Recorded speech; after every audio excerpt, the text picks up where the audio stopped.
A massive explosion has been reported in Iran's capital, Tehran, raising urgent questions over whether senior diplomat Abbas Araghchi and other top officials are safe. The blast reportedly shook the Foreign Ministry building in Tehran, even as a fragile ceasefire is said to be in place.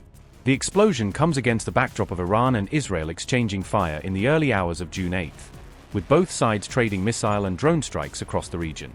Iran has released dramatic video purporting to show its missiles pounding Israeli territory in what it claims is a third wave of attacks, signaling that the confrontation is far from over. Calling Israel's actions a dangerous game, the Islamic Revolutionary Guard Corps earlier warned of serious consequences after a reported strike on an Iranian facility. IRGC missiles then targeted Haifa in retaliation, Iranian sources claimed, framing the attack as a direct response to the earlier attack by the IDF. At the same time, Iran-backed Houthi forces in Yemen have also launched a missile attack on central Israel, underscoring how Tehran's allies are widening the battlefield beyond Iran and Israel themselves. In line with confronting the American and Zionist aggression against the axis of jihad and resistance in Iran, Palestine, Lebanon, Iraq, and Yemen, and in rejection of the Zionist project seeking to establish what is so-called Greater Israel under the name of the New Middle East, and in our endeavor to break the unjust and oppressive siege imposed by the American enemy on our people and the free and dear peoples of the Axis in Lebanon, Gaza, and Iran, and based on the principle of unified fronts and confronting enemies, and in response to the Zionist aggression against Lebanon, Iran, and Gaza. The Yemeni armed forces launched a missile barrage targeting sensitive Israeli enemy targets in the occupied Jaffa region. The missile strikes achieved their objectives with precision. And in this context, the armed forces affirm the following. First, we declare a complete and total ban on Israeli maritime navigation in the Red Sea, and we consider all enemy movements to be legitimate military targets for our armed forces from the moment this statement is issued. Second, we affirm that we will respond to escalation with escalation, and our military operations will intensify in accordance to the field developments, the battle, and in conjunction with the axis of jihad and resistance. Third, we affirm the right of our people and the peoples of our free nation to confront the American-Israeli aggression. We will not stand idly by in the face of the unjust siege imposed on our people and the peoples of the axis of jihad and resistance in Palestine, Gaza, Iran, Lebanon, and Iraq. All the enemy's attempt will fail, Allah willing, and our operations will continue as long as the aggression and siege against us and the axis of jihad and resistance persist. Trump's push for restraint appeared short-lived as Israel launched fresh strikes inside Iranian territory.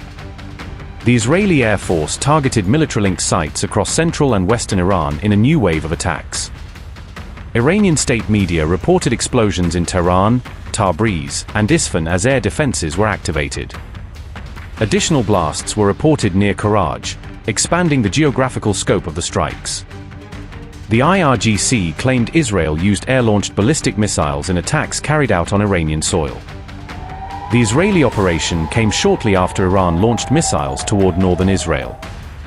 Tehran said its missile barrage was retaliation for recent Israeli strikes on Beirut. As Iran and Israel exchange fresh blows, fears grow that the region is edging toward another major war. A short while ago, the Iranian terror regime launched missiles towards the territory of the State of Israel. We have prepared for this. The IDF is strongly prepared on the defense and on the offense. The Iranian terror regime had made a grave mistake when, yet again, it chose terror. The regime is trying to create a new equation when it carries out direct fire into our territory in response to IDF attacks in the Dahiyah. We will not allow it.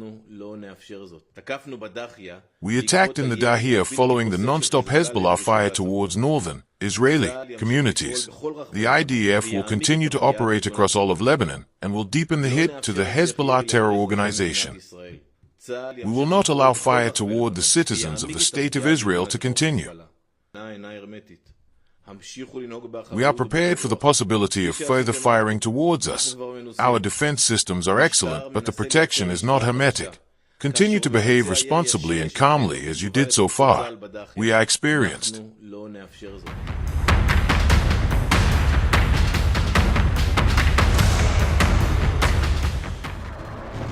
On camera, Iran launched missiles toward Israel for the first time since the April truce, reigniting fears of a wider conflict. Air raid sirens echoed across northern Israel, sending millions scrambling for shelters as the attack unfolded. The IDF claimed most incoming missiles were intercepted or failed to reach their intended targets. Dramatic footage circulating online appeared to show at least one Iranian missile penetrating Israeli defenses and striking its target. Even as regional powers pushed for restraint, Tehran defended the strike as a response to Israeli actions in Lebanon. In the name of God, the most gracious, the most merciful, the aggressive Zionist regime, by repeatedly violating the ceasefire and with the green light and support of the criminal United States and the silence of international bodies, has increased its wickedness against the oppressed people of Lebanon day by day, committing war crimes by using prohibited weapons, including phosphorus bombs. Despite previous warnings from the Islamic Republic of Iran, the child-killing Zionist regime, having crossed all red lines and increased its attacks in southern Lebanon, has targeted Beirut's Dahir. We had warned that if the crimes in Beirut's Dahir expand, we would attack targets within the occupied territories. The Zionist army must stop its attacks on southern Lebanon and Dahir. Should it expand its attacks on that region or respond to Iran's action, it will face even more crushing and regrettable blows, and devastating attacks will be launched against the regime and its supporters. Victory is only from God, the Almighty, the Wise.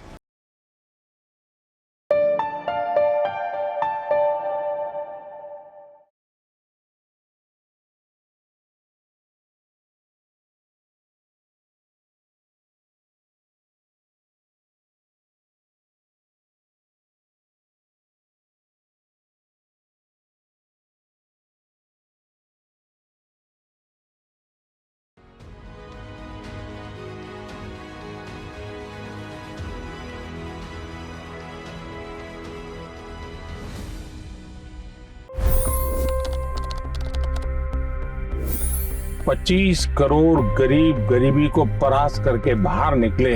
For the good of our nation, let's work together and let's truly make America great again. The fastest news breaks. Requested PM saying that we will have to speak to Putin and to Zelensky. The biggest news makers. The relationship with India is probably the most important bilateral relationship the U.S. will have for the rest of this century.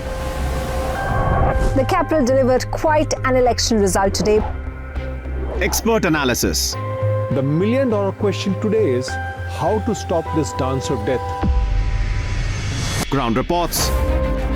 I'm standing at the crossroad of the Kumbh Mela. Behind me are more than 100 entry guards. Long-form interviews. Exclusionary politics is reflected in Manipur case as well. You don't bother because this is a small state. Deep dive into burning issues. It's often said DRC could be the richest country in the whole world. It's because of what sits underneath. Why exactly did the US topple the Sheikh Hasina government? HT videos. We don't just break news, we break it down.